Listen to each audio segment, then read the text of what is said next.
PSL খেলার জন্য NOC লাগবে সাকিব আল হাসানের। এর জন্য ওস্তাদ নাজমুল আবেদিন ফাহিমকে কল করেও তার রেসপন্স পাননি সাকিব। আদৌ কি অনাপত্তিপত্র পাবেন আল হাসান? পিএসএল এ দল পেলেও সাকিবের খেলা নির্ভর করছে বোর্ডের মর্জির উপর।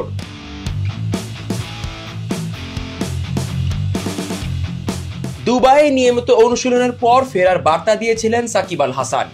পিএসএল এর লাহোর কালান্দার্সে সুযোগও মিলেছে, তবে তার মাঠে নামা নির্ভর করছে এক গুরুত্বপূর্ণ আনুষ্ঠানিকতার উপর, বিসিবির ছাড়পত্র বা এনওসি।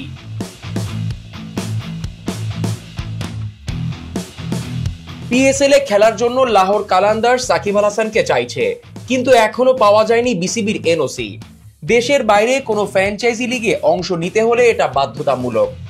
তবে সব ঠিক থাকলে আগামী 24 ঘন্টার মধ্যেই আনুষ্ঠানিকতা শেষ হতে পারে বলে মনে হচ্ছে।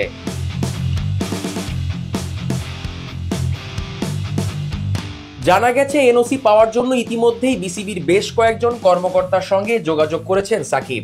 ফোন করেছিলেন তার দীর্ঘদিনের পরামর্শক ও বোর্ড পরিচালক নাজমুল আবেদিন ফাহিমকেও, যদিও বোর্ড মিটিংয়ে থাকার কারণে তিনি ফোনটা ধরতে পারেননি। বোর্ড সূত্র বলছে 2-1 দিনের মধ্যেই সাকিব পেয়ে যেতে পারেন আনুষ্ঠানিক ছাড়পত্র।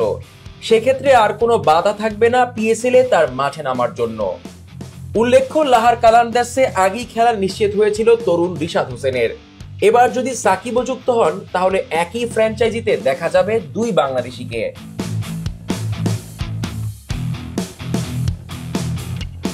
সাকিবের মাঠে ফেরার খবরেই ইতিমধ্যে উত্তেজিত বাংলাদেশের ভক্তরা।